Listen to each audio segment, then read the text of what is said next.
नमस्कार दोस्तों, स्वागत है आप सभी का सोशल नोट चैनल पर। दोस्तों, हम लोग जो है घटना चक्र लगा रहे थे आपका, ठीक है। घटना चक्र में जो राजनीति विज्ञान से संबंधित प्रश्न हैं, अध्यायवार जो हल दिया हुआ है उसको कर रहे हैं।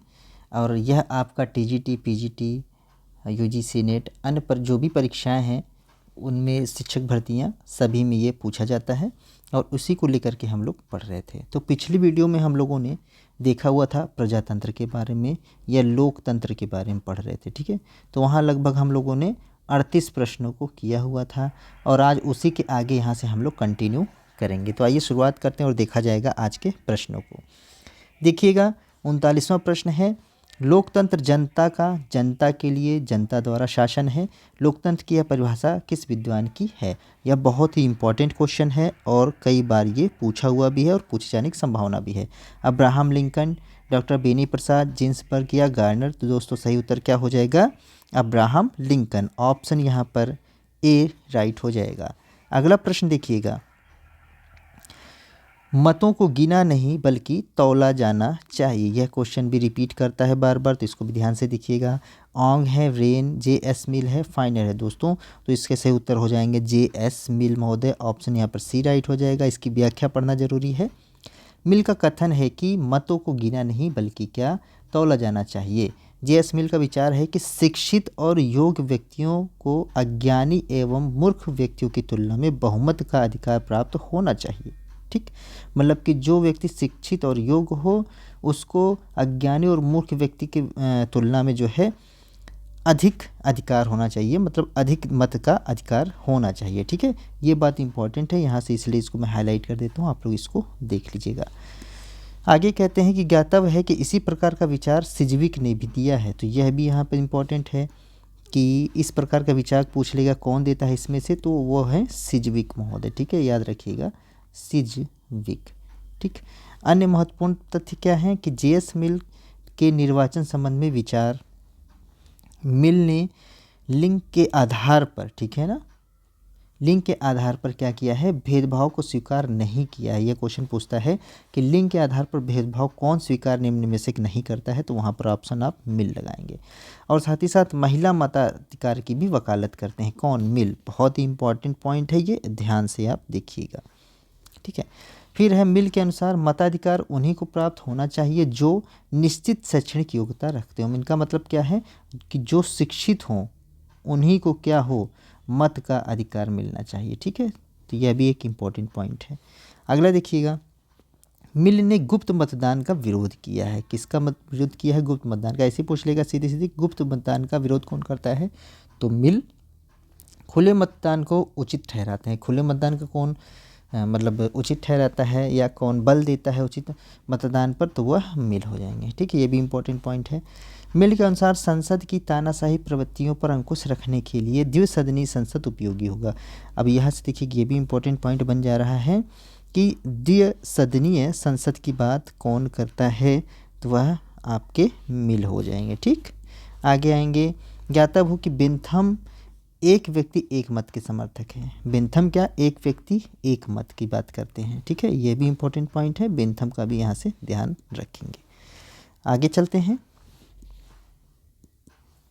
41वां प्रश्न है, किसने कहा कि प्रजातंत्र ऐसा शासन है जिसमें प्रत्येक व्यक्ति की हिस्सेदारी होती है? यह भी इम्पोर्टेंट क्वेश्चन है। देखिएगा, प्रजातंत्र के सब बहुत ही मतलब क्रीमी क्वेश्चंस हैं जो कि पूछे जा सकते हैं। ब्राइस हैं, डाइसी, सीले, बेनी प्रसाद। तो दोस्तों यहाँ पर सीले महोदय हो जाएंगे, ऑप्शन सी राइट हो जाएगा।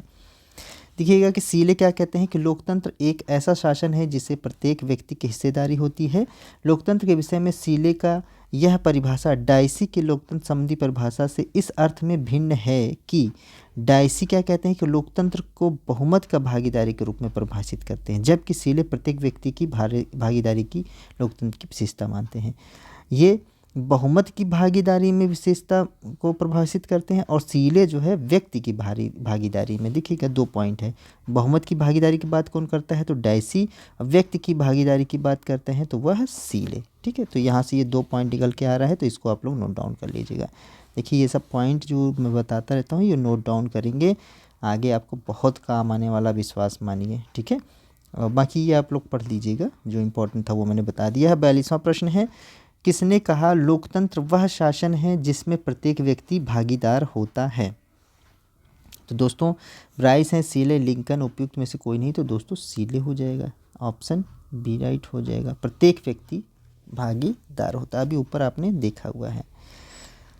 इसी तरीके से अगला प्रश्न रहेगा आपके सामने कि यदि अति समानता में प्रजातंत्र भ्रष्ट होता है तो साथ ही अति समानता की भावना भी नष्ट हो जाएगा। क्या कौन कहता है? तो मॉन्टेस्क्यू, अरस्तू, मैकियावेली, जेएस मिल। तो सही उत्तर क्या हो जाएंगे आपके? अरस्तू महोदय, ऑप्शन यहाँ पर बी राइट हो जाएगा। ठीक है, तो यह अरस्तू का कथन है। अन्य महत्वपूर्ण कथन है गेटर कथन है, क्योंकि लोकतंत्र समानता के सामान्य सिद्धांत पर आधारित है, तो इससे न्याय की वृद्धि होना संभव है, जो कि राज्य के अस्तित्व के प्रधान लक्ष्यों में से एक है। ये सारी परिभाषाएं आप पढ़ लीजिएगा, नीचे दिए हुआ होगा, तो घटना चक्र आप सभी लगाते हैं। ठीक है, आइए अगला देखेंगे। यह मिलान करने वाला है, यह भी इंपॉर्टेंट क्वेश्चन है। एक सेकेंड, कौन सा है? 44वां प्रश्न है, देखिएगा 44th क्वेश्चन आप लोग देखेंगे यहाँ से। ठीक है, ये वाला ले लेते हैं पेन, ये वाला लिख लेते हैं। ठीक है, चलिए, तो यहाँ पर सूची 1 को सूची 2 से मिलाना है। ठीक है, सूची 1 को सूची 2 से मिलाना है। अब देखिएगा, सुरक्षात्मक लोकतंत्र की बात कौन करता है? तो दोस्तों आपका हो जाएंगे रॉबर्ट ए डहल, मिला दीजिएगा यहाँ पर, देखिए ये हो गए। इसके बाद पीपुल्स लोकतंत्र, तो यह आपके लेनिन हो जाएंगे। ठीक है, ये आपके हो जाएंगे लेनिन, यानी कि ए का 3, बी का 4 और मिला लेते हैं, सी और डी का देख लेते हैं। बाकी बहुरू लोकतंत्र की बात करते हैं कौन? तो वह अरस्तू हो जाएंगे, 1, सी का 1 हो जाएगा। शास्त्रीय लोकतंत्र की बात जॉन लॉक हो जाएंगे। ठीक है, ऑप्शन बी हो जाएगा, डी का 2। ठीक है, डी का 2 मिला लीजिएगा, तो हो जाएगा 3 4 1 2, 3 4 1 2। ठीक, तो यहाँ पर ऑप्शन सी राइट हो जाएगा। आइए आगे देखेंगे, ये आप मिला लीजिएगा, नीचे दिया हुआ है। 45वां प्रश्न है, निम्नलिखित सिद्धांतों में से कौन सा सिद्धांत मॉन्टेस्क्यू ने प्रतिपादित किया था? तो सामान्य इच्छा का, सत्य पृथक्करण का, संविधानवाद का, संस्थावाद का। बहुत अच्छा, अधिकता से पूछा जाता है, ये इंपॉर्टेंट क्वेश्चनों में है। तो यह शक्ति के पृथक्करण का सिद्धांत है, ऑप्शन यहाँ पर बी राइट हो जाएगा। देखिएगा, इसकी व्याख्या ज़रूरी है। मॉन्टेस्क्यू ने अपनी पुस्तक द स्पिरिट ऑफ लॉज, क्या the spirit of laws important है, में सरकार के 3 अंगों में शक्ति पृथक्करण के सिद्धांत का प्रतिपादन किया है। इसके अभाव में नागरिक की स्वतंत्रता पूर्ण रूप से नष्ट हो जाएगी और निरंकुश शासन की स्थापना होगी। ठीक है, यानी कि शक्ति पृथक्करण अगर नहीं होगा तो क्या होगा कि नागरिकों की स्वतंत्रता पूर्ण रूप से नष्ट हो जाएगी और निरंकुश शासन की स्थापना हो जाएगी, जो कि मानव विकास के लिए घातक होगी। ये शक्तियाँ क्या क्या हैं? ये शक्तियाँ हैं विधि के निर्माण करने की विधायी शक्ति, विधि के कार्यान्वयन करने की कार्यपालिका संबंधी तथा न्याय को करने वाली न्यायपालिका की शक्ति। ठीक है, तो यहाँ से इस प्रकार ये विधायी शक्ति का, कार्यपालिकीय शक्ति का और न्यायपालिकीय शक्ति के बारे में बताते हैं, और इसी को शक्ति पृथक्करण का सिद्धांत बोलते हैं, जो कि अपनी पुस्तक द स्पिरिट ऑफ लॉज में मॉन्टेस्क्यू के द्वारा दिया गया है। और यह सरकार के 3 अंगों की बात इसमें करते हैं। वो 3 अंग कौन कौन से हो गए? तो पहला विधायी हो गया, दूसरा कार्यपालिका हो गया, और तीसरा आपका न्यायपालिका हो गया। ठीक है, इंपॉर्टेंट है, ध्यान से आप लोग इसको देखिएगा। अगला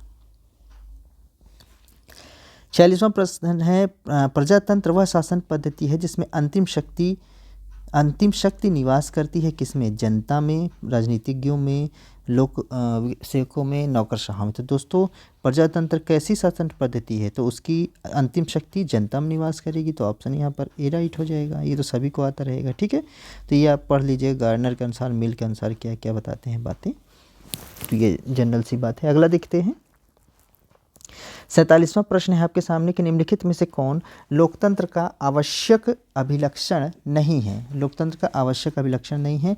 न्यायपालिका जवाबदेही होती है विधायिका के प्रति, न्यायपालिका स्वतंत्र होती है, प्रेस स्वतंत्र होता है, सार्वजनिक राय प्रकट करने की स्वतंत्रता होती है। दोस्तों न्यायपालिका जवाबदेही होती है विधायिका के प्रति, तो यह गलत हो जाएगा। जबकि न्यायपालिका क्या होती है? न्यायपालिका होती है स्वतंत्र। न्यायपालिका स्वतंत्र होती है, प्रेस भी स्वतंत्र होता है, सार्वजनिक राय प्रकट करने के लिए स्वतंत्र होता है। तो ऑप्शन ए यहाँ पर राइट हो जाएगा। ठीक है, ये आप पढ़ लीजिएगा, ये आप कॉन्स्टिट्यूशन बार बार पढ़ते रहते हैं तो इसको बताने की आवश्यकता नहीं है। जो इंपॉर्टेंट होगा मैं खुद ही उसकी व्याख्या करता चला जा रहा हूँ। 48वां देखिएगा, राजनीतिक समानता का सर्वश्रेष्ठ गारंटी क्या है? लोकतंत्र, तानाशाही में, अल्पतंत्र में या अभिजात तंत्र में? दोस्तों तो राजनीतिक समानता की गारंटी, सर्वाधिक गारंटी जो है लोकतंत्र में मिलती है। ऑप्शन ए राइट हो जाएगा और इसको भी इम्पोर्टेंट प्रश्न में आप लगाकर चलेंगे। ठीक है, अगला देखिएगा, ये आप पढ़ लेंगे। 49वां प्रश्न है, राजनीतिक प्रतिनिधित्व सुनिश्चित किया जाता है। राजनीतिक दल, न्यायपालिका, संविधान में जो है विधानपालिका, राजनीतिक दल, न्यायपालिका, राजनीतिक दल, विधानपालिका, संविधान या विधानपालिका, न्यायपालिका या कार्यपालिका में? दोस्तों तो जो राजनीतिक प्रतिनिधित्व जो है सुनिश्चित किया जाता है वह राजनीतिक दल, विधानपालिका और संविधान के द्वारा। तो ऑप्शन यहाँ पर सी राइट हो जाएगा। इसकी व्याख्या देखते हैं। लोकतंत्र जनता का, जनता के द्वारा जनता के लिए शासन है। कौन बोलता है? Abraham Lincoln. ठीक है ना। लोकतंत्र में शासन, देश का प्रशासन सीधे जनता के द्वारा निर्वाचित प्रतिनिधियों के माध्यम से किया जाता है। ठीक है, लोकतंत्र में। इसके बाद है, ये राजनीतिक प्रतिनिधित्व देश की जनता के लिए नियम एवं कानून निर्माण करते हैं। ठीक है, यानी कि विधायिका की बात कर रहा है। लोकतांत्रिक शासन प्रणाली में प्रत्येक व्यक्ति को अपने प्रतिनिधित्व का चुनाव करने तथा सार्वजनिक पद प्राप्त करने हेतु चुनाव लड़ने का अधिकार प्राप्त होता है सभी को, यानी कि लोकतंत्र की बात कर रहे हैं। अतः एक उदार राजनीतिक प्रणाली में व्यक्ति के राजनीतिक प्रतिनिधित्व राजनीतिक दल, विधायिका, संसद एवं संविधान सभा के द्वारा सुनिश्चित होती है। ठीक, समझ में आएगी बात। अगला देखेंगे, किसने कहा यूनान ने एकता विहीन लोकतंत्र विकसित किया? रोम ने लोकतंत्र विहीन एकता कायम किया। ठीक है, यह इंपॉर्टेंट क्वेश्चन है, इसको भी बहुत अच्छे से लगाइएगा और पढ़िएगा। तो दोस्तों गार्नर हैं, विलोबी, अरस्तु और गेटल हैं। तो यहाँ पर गेटल महोदय सही हो जाएंगे। ऑप्शन डी राइट हो जाएगा। ठीक, आगे देखते हैं। उदार लोकतंत्र का सबसे विशिष्ट लक्षण है कि यह गुणों की जगह संख्या पर अधिक बल देता है। यह सभी व्यक्तियों के मतों को समान मानता है। यह शासन कर्ता कुलीन तंत्र द्वारा जनता के शोषण के लिए खतरों का न्यूनतम बनाता है। यह बहुमत की राय पर निर्भर रहता है। तो उदार लोकतंत्र की बात कर रहा है। तो उदार लोकतंत्र की में सबसे बड़ा लक्षण है कि यह सभी व्यक्तियों के मतों को क्या मानता है? समान मानता है। ऑप्शन यहाँ पर बी राइट हो जाएगा। उदार लोकतंत्र की बात, इसकी व्याख्या देखिएगा। वर्तमान उदार लोकतंत्र का एक विशिष्ट लक्षण है कि वह सभी व्यक्तियों के मतों को क्या मानता है? सभी व्यक्तियों के मतों को समान मानता है। ठीक है, उपयोगितावादी चिंतक कौन है? बेंथम ने अपने एक व्यक्ति एक मत के सिद्धांत को प्रतिपादित किया है। इसके अतिरिक्त उदार लोकतंत्र की विशेषताओं को एलन बॉल ने निम्नलिखित बिंदुओं के रूप में बताया। देखिएगा, एलन बॉल के निम्नलिखित बिंदुओं को: एक से अधिक राजनीतिक दल तथा उनके माध्यम से प्रतिस्पर्धा, उचित प्रतिक्रिया के आधार पर राजनीतिक पदों का समान दावा, खुली राजनीतिक भर्ती है, दबाव, स्वैच्छिक समूहों की उपस्थिति है, नागरिक स्वतंत्रता है, स्वतंत्र न्यायपालिका है, स्वतंत्र प्रेस और मीडिया है। ठीक है, लोकतंत्र की विशेषताओं की बात कर रहा है। अगला देखते हैं। 52वां प्रश्न है, भाषण की स्वतंत्रता किस शासन के लिए आवश्यक है? दोस्तों तो भाषण की स्वतंत्रता कहाँ पर होगी? तो लोकतंत्र, अधिनायकवाद, राजतंत्र, वर्गतंत्र। तो भाषण की स्वतंत्रता आपकी लोकतंत्र में होती है। ऑप्शन ए राइट हो जाएगी। ये सब क्वेश्चन देखिए सब इंपॉर्टेंट है और आपको अच्छे से ध्यान से करना चाहिए, आप पढ़ सकते हैं। अगला देखिएगा, 53वां प्रश्न है, निम्नलिखित में से कौन दल पद्धति लोकतंत्र को स्थापित करने के लिए सबसे उपयुक्त है? एक दलीय प्रधानता, दल रहित, बहुदलीय या द्विदलीय? दोस्तों तो दल पद्धति लोकतंत्र को स्थापित करने के लिए सबसे अच्छा है द्विदलीय। ऑप्शन यहाँ पर डी राइट हो जाएगा। अब आप लोग बताएंगे कि द्विदलीय व्यवस्था, द्विदलीय संसदीय व्यवस्था किस देश में है, ये आप लोग को आंसर में बताना है। ठीक है, ऑप्शन यहाँ पर डी राइट हो जाएगा। आइए अगला देखेंगे। निम्नलिखित में से कौन प्रत्यक्ष प्रजातंत्र का एक लक्षण नहीं है? लोकतंत्र है, जनमत संग्रह, आरंभन है या अनुपातिक प्रतिनिधित्व है? दोस्तों तो प्रत्यक्ष प्रजातंत्र का लक्षण अनुपातिक प्रतिनिधित्व नहीं है। ऑप्शन यहाँ पर डी राइट हो जाएगा। इसकी व्याख्या देखिएगा। प्रत्यक्ष लोकतंत्र स्विट्जरलैंड के 5 कैंटोनों में प्रचलित व्यवस्था है। यह पूछता है कि प्रत्यक्ष लोकतंत्र कहाँ पर है, तो वह हो जाएगा स्विट्जरलैंड, जहाँ जनता प्रत्यक्ष रूप से शासन कार्यों में क्या करती है? भाग लेती है, नीति निर्धारण का कार्य करती है, कानून बनाती है तथा प्रशासनिक अधिकारों पर नियंत्रण रखती है। प्रत्यक्ष लोकतंत्र उपकरणों में जनमत संग्रह, प्रत्याहन, आरंभन, लोकसभाएं आदि हैं। ठीक है, क्या क्या हैं? जनमत संग्रह, प्रत्याहन, आरंभन, लोकसभा, ये सब प्रत्यक्ष प्रजातंत्र में शामिल होते हैं। प्रत्यक्ष प्रजातंत्र जनता को अपने शासकों को वापस बुलाने का अधिकार तथा विधि निर्माण में अपनी राय देने का भी अधिकार प्राप्त होता है। अनुपातिक प्रतिनिधि प्रत्यक्ष लोकतंत्र की विशेषता नहीं है। ठीक है ना, अनुपातिक प्रतिनिधि इसकी विशेषता नहीं है। आगे देखिएगा, निम्नलिखित में से कौन प्रत्यक्ष प्रजातंत्र के साधन नहीं है? जनमत संग्रह, उपक्रम, दबाव समूह या लैंड्स जीमेंटे। तो दोस्तों यहाँ पर दबाव समूह जो है प्रत्यक्ष प्रजातंत्र का आपका व्यवस्था नहीं, ऑप्शन सी राइट हो जाएगा। देखिएगा, दबाव समूह ये इंपॉर्टेंट टॉपिक भी है, तो आप लोग दबाव समूह को पढ़िएगा जरूर। यहाँ से एक प्रश्न बनता है, जैसे कि यही बना हुआ है कि प्रायः प्रतिनिधियात्मक या अप्रत्यक्ष लोकतंत्र की विशेषता होते हैं। दबाव समूह एक ऐसा माध्यम है जिसके द्वारा समान हित वाले व्यक्ति सार्वजनिक मामलों को प्रभावित करने का प्रयत्न करते हैं। इसके अतिरिक्त जनमत संग्रह, उपक्रम, प्रत्याहन, आरंभन, लोकसभाएं आदि प्रत्यक्ष लोकतंत्र के क्या है? उपकरण हैं। प्रत्यक्ष प्रजातंत्र स्विट्जरलैंड में पाई जाने वाली शासन प्रणाली है। प्राचीन काल में यह ग्रीक नगर राज्यों में पाई जाती थी। प्रत्यक्ष प्रजातंत्र। ठीक, आइए आगे। 56वां प्रश्न है, निम्नलिखित में से कौन प्रत्यक्ष प्रजातंत्र का आवश्यक रूप नहीं है? जनमत संग्रह, वापस बुलाना, संघात्मक संरचना, जनमत संग्रह। तो दोस्तों सब शामिल हैं संघात्मक को छोड़कर। संघात्मक संरचना ऑप्शन सी राइट हो जाएगा। ठीक है, तो अब ये विशेषता जरूरी, इसे जरूर याद रखना है आपको। फ्रांस जाना जाता है किसके लिए? एक दलीय प्रभुत्व के लिए, द्विदलीय के लिए, बहुदलीय के लिए, दलविहीन के लिए। तो फ्रांस दोस्तों बहुदलीय व्यवस्था के लिए जाना जाता है, ऑप्शन सी राइट हो जाएगा। ठीक है, पढ़ लीजिएगा आप ये इसको। 58वां देखेंगे, लोकतंत्र में किसका प्रकार या हित स्पंदन है? तो गैर सरकारी संगठन का, नागरिक समाज का, दबाव समूह के, न्यायपालिका का। दोस्तों तो यह दबाव समूह हो जाएगा, ऑप्शन सी राइट हो जाएगा। इसकी व्याख्या देखिएगा, लोकतंत्र में दबाव समूह का वर्णन हितों को मुखत्तरित, ठीक है, करने वाले अभिकरण के रूप में किया जाता है। मतलब हितों को आगे शो करने वाले, एक तरीके से कह लें, या बताने वाले या जाहिर करने वाले, ठीक है, समूह के रूप में जाना जाता है। समूह सदा सुनिश्चित या स्पष्ट हितों पर आधारित होते हैं, ये इंपॉर्टेंट पॉइंट है। समूह जैसे कि दबाव समूह सुनिश्चित एवं स्पष्ट हितों के लिए आधारित होते हैं। हित वेतन भत्तों की वृद्धि करने, कृषि वस्तु के मूल्य बढ़ाने, किसी विशेष भाषा या संस्कृति के संरक्षण करने जैसा कुछ भी हो सकता है। ठीक है, ये इंपॉर्टेंट चीज़ है, ये तो पढ़िएगा ज़रूर। आगे है 59वां क्वेश्चन है, निम्नलिखित में से कौन एक को आधुनिक लोकतंत्र में अदृश्य साम्राज्य कहा जाता है? बहुत ही इंपॉर्टेंट है, कई बार पूछा गया है, पूछा जाता है। राजनीतिक दल है, दबाव समूह है, जनसंचार माध्यम है, समाचार पत्र है। दोस्तों तो दबाव समूह को अदृश्य समाज कहा जाता है। कौन कहता है? यह भी कहीं क्वेश्चन अभी मिलेगा आपको, तो आप लोग इसको भी ध्यान रखेंगे। ठीक है, देख लीजिएगा, आधुनिक लोकतंत्र में अदृश्य समाज दबाव समूह को कहा जाता है।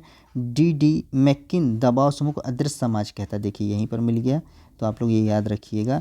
डी मैकिन दबाव समूह को अदृश्य साम्राज्य कहता है। दबाव समूह एक प्रकार का अनौपचारिक संगठन है जो अपने हितों की पूर्ति के लिए राजनीतिक प्रभाव करते हैं।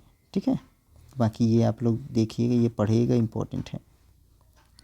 अगला है 60वां प्रश्न रहेगा कि इनमें से कौन राजनीतिक दलों का आवश्यक कार्य नहीं है? वे गुप्त रूप से जनता की सेवा करते हैं, वे चुनाव लड़ते हैं, वे राजनीतिक शक्ति के लिए प्रयास करते हैं, वे राजनीतिक गतिविधियों में हिस्सा लेते हैं। राजनीतिक दलों की बात कर रहा है, तो दोस्तों वे गुप्त रूप से जनता की सेवा नहीं करते हैं, वे चुनाव लड़ते हैं, वे राजनीतिक शक्ति के लिए प्रयास करते हैं, वे राजनीतिक गतिविधियों में हिस्सा लेते हैं। लेकिन ऑप्शन ए जो है गलत है, तो ऑप्शन ए यहाँ पर राइट हो जाएगा।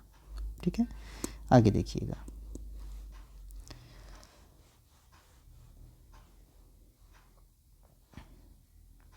अच्छा ये है, एक मिनट, चलिए अब आ गया पूरा। निम्नलिखित कथनों में विचार करें तथा प्रदत्त कूट का सही उत्तर का चयन करें। प्रजातंत्र के लिए राजनीतिक दल आवश्यक है। राजनीतिक दल राजनीतिक शिक्षा प्रदान करती है। जनमत निर्माण में राजनीतिक दलों की महती भूमिका है।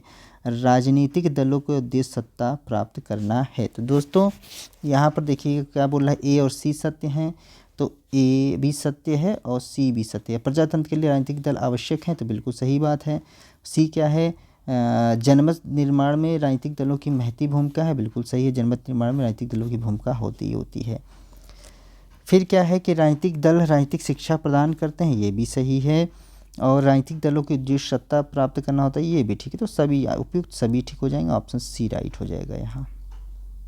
अगला, औपचारिक प्रशिक्षण को निम्न वर्गों से किसमें विभाजित किया जा सकता है दोस्तों? तो प्रवेश पूर्व प्रशिक्षण, अभिनवकरण प्रशिक्षण, सेवाकालीन प्रशिक्षण, उपयुक्त सभी। तो दोस्तों यहाँ पर उपयुक्त सभी में जो है किया जा सकता है। अगला देखिएगा,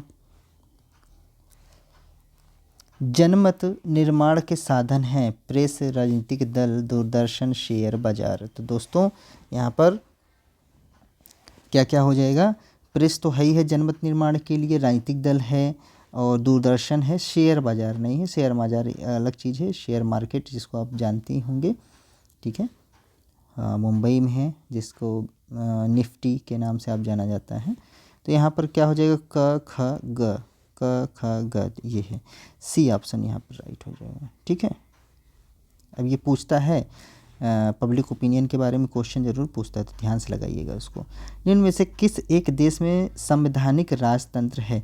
तो भारत, ब्रिटेन, जर्मनी, फ्रांस। तो संवैधानिक राजतंत्र दोस्तों वहाँ ब्रिटेन में पाया जाता है, ऑप्शन यहाँ पर बी राइट हो जाएगा, ठीक है। चलिए 65वां प्रश्न देखिएगा, किस देश में प्रत्यक्ष प्रजातंत्र है? भारत, संयुक्त राज्य अमेरिका, ब्रिटेन, स्विट्जरलैंड। कई बार पढ़ चुके हैं, तो वो हो जाएगा स्विट्जरलैंड, ठीक है। अगला, स्पष्ट लोकतंत्र की मर्जी कहाँ पाई जाती है? स्पष्ट लोकतंत्र स्विट्जरलैंड, फ्रांस, इंग्लैंड, अमेरिका। तो स्पष्ट लोकतंत्र मतलब कि आपका प्रत्यक्ष, ठीक है। तो वो हो गया स्विट्जरलैंड, ऑप्शन यहाँ पर ए राइट हो जाएगा। अगला, प्रत्यक्ष लोकतंत्र वाला देश है, फिर से वही स्विट्जरलैंड। देखिए कई बार रिपीट कर रहा है, अच्छा क्वेश्चन है और कई बार पूछता है, ठीक है। डी हो जाएगा। निम्न में से कौन प्रत्यक्ष प्रजातंत्र से संबंधित है दोस्तों? तो जनमत संग्रह, प्लेबिसाइट, आरंभक, उपरोक्त सभी। तो यह ऊपर एक बार अभी हम लोगों ने पढ़ा हुआ था, तो इसमें ये सारी चीज़ें शामिल होती हैं, तो उपरोक्त सभी हो जाएगा, डी। अब जैसे ये प्लेबिसाइट के बारे में जो है आप ऊपर नहीं पढ़े थे, तो यहाँ पर प्लेबिसाइट भी वहाँ पर शामिल कर लीजिएगा, ठीक है, डी। अगला देखिएगा, प्लेबिसाइट का मतलब देखिए यहाँ लिखा भी हुआ है अंतिम जनमत संग्रह, ठीक है। अगला देखेंगे, अब ये है 69वां क्वेश्चन है आपके सामने। सूची 1 को सूची 2 से मिलाना है, तो इसको मिलाते हैं, ये वाला कलर लेंगे 69। चलिए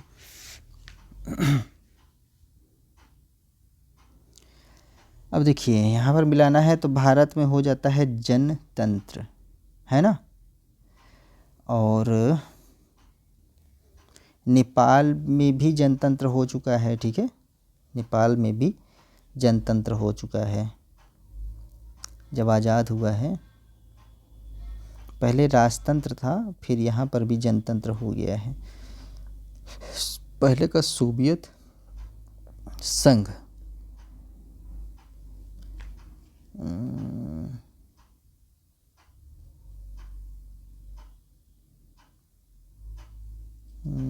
सोवियत संघ का हो जाएगा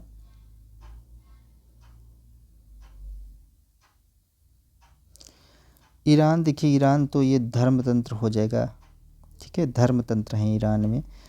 और सोवियत संघ ये एक तरीके से हो जाएगा क्या? हाँ,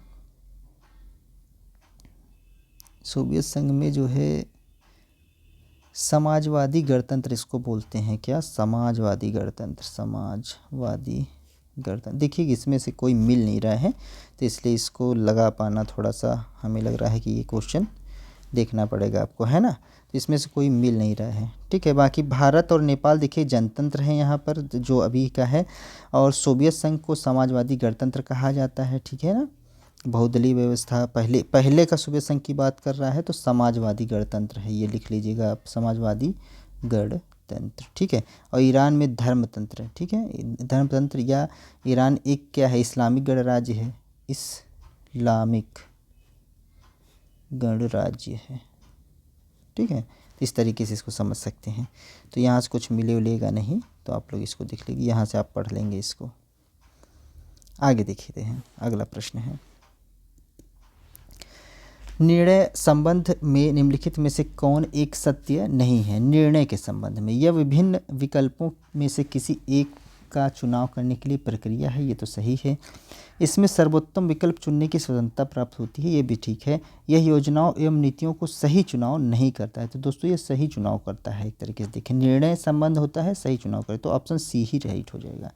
ठीक, आइए आगे देखा जाएगा।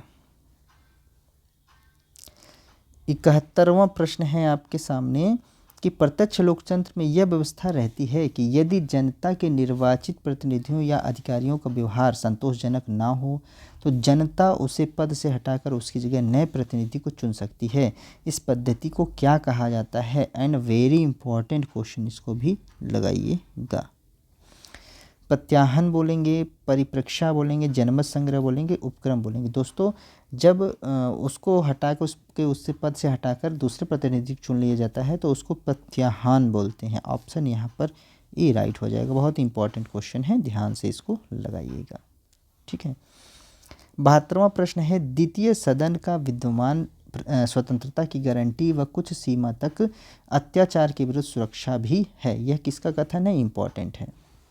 तो ब्लेंशली हैं गार्नर, लेकी, न्यायाधीश स्टोरी। तो यहाँ तो दोस्तों आप गार्नर लगाएंगे, ऑप्शन बी राइट हो जाएगा। ठीक है, आगे देखिएगा। कथन और कारण है, इसको यहीं से देख लीजिएगा। कथन और कारण है, ठीक है, थोड़ा सा छोटा कर देता हूँ मैं। कथन है, देखेंगे कि राजनीतिक बहुलवादी क्रांति आधुनिक लोकतांत्रिक राज्य के पुनर्गठन की मूल समस्या को रेखांकित करती है। ठीक है, तो सही बात है। सत्ता का केंद्रीकरण कर्मठता में वृद्धि करता है। सत्ता का केंद्रीकरण कर्मठता में वृद्धि करता है, तो ये भी सही है। लेकिन यह इसकी व्याख्या जो है, इसका कोई संबंध नहीं बन रहा है आपस में। तो ए और बी सही है, मतलब ए और आर सही है, और दोनों आर जो है इसकी व्याख्या नहीं करता है। तो ए तथा आर दोनों सही, परंतु ए की सही व्याख्या आर नहीं करता। ऑप्शन यहाँ पर बी राइट होना चाहिए। ठीक है, बिल्कुल ठीक है। ठीक है, तो ये हो गया आपका। आज ये हम लोगों ने कंप्लीट कर लिया है। तो अभी तक आपने क्या पढ़ा है? प्रजातंत्र के बारे में आपने पढ़ लिया है। प्रजातंत्र का आपका जो क्वेश्चन है वो सॉल्व हो चुका है। चूँकि ये लाइव वीडियो में चला रहा था तो लाइव में बहुत टाइम लग रहा था, तो मैंने इसलिए इसको रिकॉर्ड कर दिया। तो आप लोग रिकॉर्डेड वीडियो देखें, अपनी मर्ज़ी से जितना चाहे भगाकर भी देख सकते हैं। इसके बाद अगला जो हमारा टॉपिक है आपका वैज्ञानिक समाजवाद, जिसको साम्यवाद बोलते हैं। आप क्या बोलते हैं? साम्यवाद। ठीक है, यानी कि वैज्ञानिक समाजवाद जिसको कहा जाता है, वैज्ञानिक समाजवाद। तो उसके बारे में हम लोग प्रश्नों को हल करेंगे, और स्रोत क्या है? घटना चक्र का है। ठीक, चलिए मिलते हैं फिर ऐसी एक वीडियो के साथ। आज सभी को इस वीडियो से जुड़ने के लिए बहुत बहुत धन्यवाद। जय हिंद। लाइक कीजिए, सब्सक्राइब कीजिए, शेयर कीजिए।